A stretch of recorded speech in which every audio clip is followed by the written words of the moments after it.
ஒரே புகைப்படத்துல இந்தியா முழுவதும் ஃபேமஸான மோனாலிசா இப்போ ஒரு இயக்குனர் மீது பாலியல் துன்புறுத்தல் குற்றச்சாட்டு வச்சிருக்காங்க. அதுவும் தனக்கு 18 வயசு ஆகிறதுக்கு முன்னாடியே அந்த இயக்குனர் தன்னிடம் பாலியல் துன்புறுத்தல் பண்ணிருக்காங்க அப்படிங்கிற மாதிரி இப்போ தன்னுடைய கணவர்கிட்ட இருந்துகிட்டு தேம்பி தேம்பி அழுது அந்த இயக்குனர் மீது பாலியல் துன்புறுத்தல் குற்றச்சாட்டு வச்சிருக்காங்க. அதுலயும் குறிப்பா அந்த மோனாலிசா என்ன சொல்லியிருக்காங்கன்னா, எங்களை வாழ விடுங்க, இல்லைன்னா தூக்கிலிட்டு நான் செத்துருவேன் அப்படிங்கிற மாதிரி சொல்லியிருக்காங்க. இப்போ அந்த மோனாலிசா சொன்ன விஷயத்துக்கு அந்த இயக்குனர் என்ன கருத்து சொல்லியிருக்காங்க, என்னதான் நடந்துட்டு இருக்குது அந்த மோனாலிசாவுக்கு, இதெல்லாம் பத்தி தான் ஃபுல் டீட்டெயில்டா நம்ம இந்த வீடியோல பார்க்க போறோம். இந்த வீடியோக்குள்ள போறதுக்கு முன்னாடி இந்த வீடியோ பத்தின கருத்து ஏதாவது உங்களுக்கு இருந்துச்சுன்னா தாராளமா கமெண்ட்ல சொல்லுங்க. ஏன்னா உங்களுடைய கமெண்ட்டை பார்த்துட்டு தான் நாங்கள் நெக்ஸ்ட் வீடியோ இன்னும் பெஸ்டா எடுக்கிறதுக்கு ரொம்பவே யூஸ்ஃபுல்லா இருக்கும். வாங்க ஃபுல் டீட்டெயிலா பார்க்கலாம். ஃபர்ஸ்ட், ஒரு இன்டர்நெட் நினைச்சாலே நம்மள உச்சத்துக்கு கொண்டு போக முடியும்.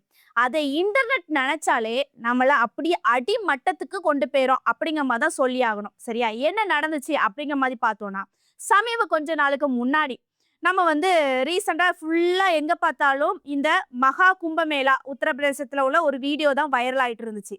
யார் அப்படின்னு பாத்தீங்கன்னா, அந்த மோனாலிசா அவங்களுடைய புகைப்படம், வீடியோஸ் அப்படிங்கிற மாதிரி வைரல் ஆச்சு. அது பொண்ணு சாதாரணமான ஊசி பாசி வித்துட்டு இருந்ததா பொண்ணு. சரியா? அந்த பொண்ண ஒரு போட்டோகிராஃபர் பார்த்துருக்காரு. பார்க்கும்போது அந்த பொண்ணோட கண்ணு அழகா இருந்திருக்கு, அந்த பொண்ணோட சிரிப்பு அழகா இருந்திருக்கு. அதை என்ன பண்ணிருக்காங்க அப்படின்னு பாத்தீங்கன்னா, அந்த போட்டோகிராஃபர் அந்த பொண்ணை போட்டோ எடுத்து இணையத்துல போஸ்ட் பண்ணாங்க. உடனே ஒரே நாள் ஒரே இரவுல உலகம் முழுவதும் அந்த பொண்ணை பத்தி தான் பேசப்பட்டாங்க. சரியா?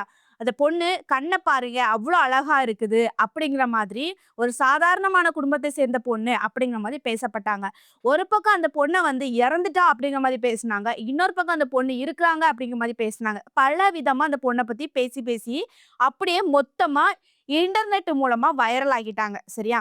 அதுக்கப்புறம் அந்த பொண்ணுகிட்ட டைரக்டா போய் நிறைய பேர் பேட்டி எடுக்கிறாங்க. பேட்டி எடுக்கும்போது அந்த பொண்ணு, நான் உயிரோட தான் இருக்கிறேன், சாகல, நான் இந்த மாதிரி ஒருத்தவங்க வந்தாங்க, போட்டோ எடுத்தாங்க, அதுக்காக போஸ்ட் கொடுத்தது அந்த மாதிரி வைரல் ஆயிட்டு அப்படிங்கிற மாதிரி சந்தோஷத்துலயும் சொல்றாங்க. அவங்களுடைய ஃபேமிலி பேக்ரவுண்ட் பத்தியும் அந்த பொண்ணு அதை இன்டர்நெட்ல சொல்றாங்க. சரியா? சரி, இப்படியே அப்படி போயிட்டு இருக்க சமயத்துல அந்த பொண்ணு ஃபேமஸ் ஆன உடனே வாய்ப்புகள் அதிகமா தேடி வருது. என்ன வாய்ப்பு அப்படின்னு பாத்தீங்கன்னா, ஷூட்டிங்ஸ், ஒவ்வொரு விளம்பரத்துக்கும் ஒவ்வொரு படத்துல நடிக்கிறதுக்கும் வாய்ப்பு அதிகமா அந்த பொண்ணுக்கு தேடி வருது. ஒரு சாதாரணமான பெண்ணு நம்ம இப்படி வருவோம், இந்த மாதிரி லட்சியத்தை தொடுவோம் அப்படிங்கிற மாதிரி நினைக்கல. அப்போ ஒரு சினிமா வாய்ப்பு வரும்போது அந்த பொண்ணுக்கு எப்படி இருக்கும், அந்த உலகமே நம்ம கையில இருந்தது மாதிரி அப்படிங்கிற மாதிரி தோணும். அதேதான் அந்த பொண்ணுக்கு அந்த சந்தோஷம் ஏற்பட்டுச்சு. அதே மாதிரி ஒரு படம் அந்த பொண்ணுக்கு தேடி வருது. என்ன பேர் அப்படின்னு பாத்தீங்கன்னா, தி டைரி ஆஃப் மணிப்பூர். இந்த படத்துல அந்த மோனாலிசா பெண்ணு தான் கதாநாயகி அப்படிங்கிற மாதிரி ஒரு இயக்குனர் அந்த பொண்ணுகிட்ட பேசுறாங்க. சரியா? அந்த இயக்குனரோட பேர் என்ன அப்படின்னு பாத்தீங்கன்னா, சனோஜ் மிஸ்ரா. அவரு சொல்றாரு, இந்த படத்துல நீதாம்மா கதாநாயகியா நடிக்கணும், எனக்கு நீதான் முடிச்சு தரணும் அப்படிங்கிற மாதிரி அந்த பொண்ணுகிட்ட பேசுறாரு. அப்ப அந்த பொண்ணு என்ன சொல்றாங்கன்னா, அந்த பொண்ணுக்கு சந்தோஷம். சரி, நம்ம ஒரே நாள்ல இந்த அளவுக்கு வந்துட்டோமே, சரி நம்மளுடைய லைஃப் சேஞ்ச் ஆக போகுது அப்படிங்கிற மாதிரி அந்த பொண்ணும் அக்ரிமெண்ட்ல சரி ஓகே நான் நடிச்சு தரேன் அப்படிங்கிற மாதிரி அந்த பொண்ணுக்கு சந்தோஷத்துல சொல்லிடுச்சு. அதுக்கப்புறம் என்ன ஆகுது அப்படின்னு பாத்தீங்கன்னா, அந்த ஷூட்டிங், இந்த படத்தோட ஷூட்டிங் நடந்துகிட்டே இருக்குது. அப்ப ஷூட்டிங் சொல்லும் போது ஒவ்வொரு இடத்துக்கு போகணும், கண்டிப்பா போய் அங்க ரூம் போட்டு நம்ம தங்க தான் செய்யணும். சரியா? அதே மாதிரி இந்த பொண்ணு போறாங்க. இந்த படத்துக்காக அந்த பெண் எந்தெந்த ஏரியாக்கெல்லாம் போறாங்க அப்படின்னு பாத்தீங்கன்னா, நேபாளா, மும்பை இந்த மாதிரி பகுதிகளுக்கு அந்த பொண்ணு ஷூட்டிங்காக போயிருக்காங்க. சரியா? அப்போ ஷூட்டிங் முடிச்சுட்டு நம்ம ரெஸ்ட் எடுக்கிறது கண்டிப்பா ஒரு ரூம் இருக்கும், அரேஞ்ச்மெண்ட் பண்ணி தருவாங்க. அப்போ அந்த பொண்ணு ஷூட்டிங் முடிச்சுட்டு அந்த ரூமுக்குலாம் போகும்போது இந்த இயக்குனர் என்ன பண்ணுவார்னா, அந்த பொண்ணு கிட்ட தப்பாட்டு டச் பண்ணுவாராம். சரியா? அதாவது பாலியல் துன்புறுத்தல் பண்ணுவாராம். அப்ப இந்த பொண்ணுக்கு என்ன ஆயிருக்கு அப்படின்னு பாத்தீங்கன்னா, பல நாள் நோட் பண்ணிட்டே இருந்திருக்கு. அப்ப என்ன, ஒரு கட்டத்துக்கு மேல இதை யாருகிட்ட போய் அந்த பொண்ணு சொல்லும்? முதல்ல நீங்களே சொல்லுங்களா, அந்த பொண்ணுக்கு இந்த மாதிரி சம்பவம் நடக்குது. 18 வயசு கூட ஆகலையாம். சரியா? மைனர் பொண்ணா, கம்ப்ளீட் ஆகலையா, 18 வயசு. அப்ப இந்த பொண்ணு பயப்படுது, வெளியே சொன்னா என்ன ஆயிருமோ அப்படிங்கிற மாதிரி பயப்படுது. அப்ப ஃபர்ஸ்ட் யாருக்கிட்ட போய் சொல்லும்? தன்னுடைய பேரண்ட்ஸ் கிட்ட தான் போய் சொல்லும். அப்போ தன்னுடைய பேரண்ட்ஸ் கிட்ட அந்த பொண்ணு சொல்லுது, என்னை கூட்டிட்டு போயிருங்க, எனக்கு இங்க இருக்க பிடிக்கல, என்னை இந்த மாதிரி பேட் டச் பண்றாங்க, எனக்கு பாலியல் துன்புறுத்துறாங்க, நான் நடிக்கவே வேண்டாம், எனக்கு இந்த தேவையில்லை அப்படிங்கிற மாதிரி அந்த பொண்ணு அழுது அவங்க அப்பா அம்மா கிட்ட. அவங்க அப்பா அம்மா என்ன சொல்றாங்க அப்படின்னு பாத்தீங்கன்னா, நீ அட்ஜஸ்ட் பண்ணு, நம்மளுக்கு வாய்ப்பு கிடைச்சிருக்குது, இது நினைக்காத அளவுக்கு ஒரு வாய்ப்பு கிடைச்சிருக்கு, நல்லா பணம் சம்பாதிக்கலாம், கண்டிப்பா இதை வந்து நீ அட்ஜஸ்ட் பண்ணிக்கோ அப்படிங்கிற மாதிரி அவங்க அப்பா அம்மாவே சொல்லியிருக்காங்க. அப்ப அந்த பொண்ணுக்கு என்ன பண்ணணும்னு தெரியல. சரியா? அதுவும் நம்ம அப்பா அம்மாவும் இப்படி சொல்லிட்டாங்களே, நம்ம மொத்தத்திலே கை விட்டுட்டாங்களே அப்படிங்கிற மாதிரி அந்த பொண்ணு ரொம்பவே கஷ்டப்படுது.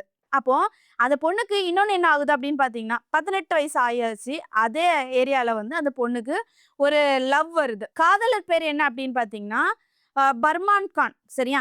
அந்த பையனும் வந்து என்ன பண்றாங்க, 2 பேரும் விரும்புறாங்க. விரும்பினோன்னா மோனாலிசா வந்து இனி நம்ம ஃபேமிலிலயும் இது பண்ண மாட்றாங்க, இந்த மாதிரி இயக்குனரும் டார்ச்சர் பண்றாரு, இனி இவர்கிட்ட இருந்து எப்படியாவது தப்பிச்சலாம்னு சொல்லிட்டு 2 பேருமே ஃபேமிலிக்கு எதிர்பார்த்து கேரளாக்கு ஓடி வந்தாச்சு.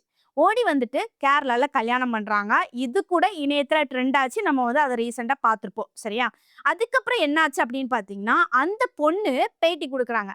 பேட்டியில என்ன சொல்றாங்க அப்படின்னு பார்த்தீங்கன்னா, நான் வந்து இந்த மாதிரி ட்ரெண்ட் ஆனேன். ட்ரெண்ட் ஆனோனே எனக்கு பட வாய்ப்புகள் அதிகமா வந்துச்சு. அப்ப இந்த இயக்குனர் வந்து என்ட்ட கேட்டாரு, படம் நடிக்கிறதுக்கு. நான் ஹீரோயினா நடிக்கிறதுக்கு நானும் சொல்லிட்டேன். ஓகே சொல்லிட்டேன். சரி நடிக்கலான்னு போகும்போது அவர் என்ட்ட பேட் டச் பண்றாரு. அங்க இங்கேயுமா பேட் டச் பண்ணாரு. என்னால முடியல, நடிக்க முடியல. நான் பேரண்ட்ஸ்ட்ட சொன்னேன். எங்க அம்மா, அப்பா கூட சரி நீ அட்ஜஸ்ட் பண்ணிக்கோ அப்படிங்கிற மாதிரி சொன்னாங்க. அப்படிங்கிற மாதிரி தேம்பி தேம்பி அழுதாங்க. அது மட்டும் இல்லாம சொன்னாங்க, இப்படி அட்ஜஸ்ட் பண்ணா மட்டும் தான் நாங்க படம் நடிக்க முடியுமா?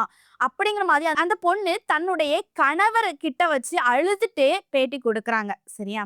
கண்டிப்பா எங்களுக்கு நியாயம் கிடைக்கணும் அப்படிங்கிற மாதிரி குடுக்குறாங்க. அதுலயும் அந்த பொண்ணு என்ன சொல்றாங்க அப்படின்னு பார்த்தீங்கன்னா, நாங்க கல்யாணம் பண்ணிட்டு வந்துட்டோம்.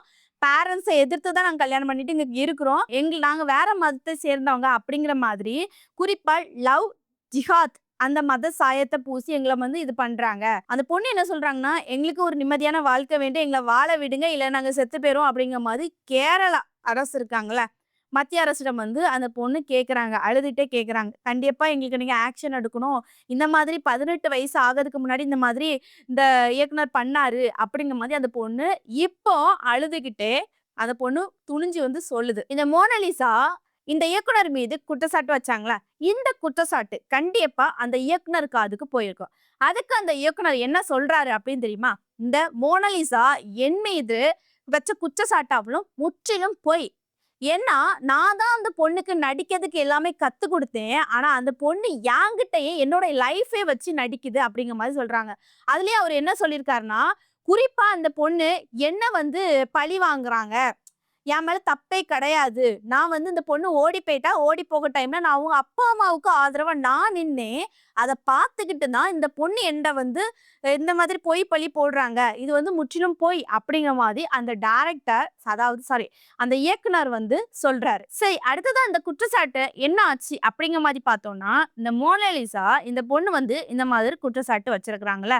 எனக்கு 18 வயசு ஆகறதுக்கு முன்னாடி இந்த மாதிரி பேட் டச், பாலியல் துன்புறுத்தல் பண்ணாரு அப்படிங்கிற மாதிரி சொல்லியிருக்காங்களா.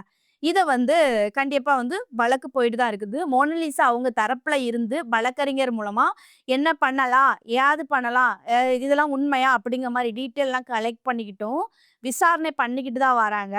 இன்னொரு பக்கம் அந்த இயக்குனர் வந்து நான் பண்ணவே இல்ல. அந்த பொண்ணு சொன்னது பொய் அப்படிங்கிற மாதிரி அவங்க தரப்புல இருந்து சொல்றாங்க. பட் என்னன்னு தெரியல. மோனாலிசா அந்த பொண்ணு அழுதுகிட்டே இந்த குற்றச்சாட்டு வச்சிருக்கிறாங்க.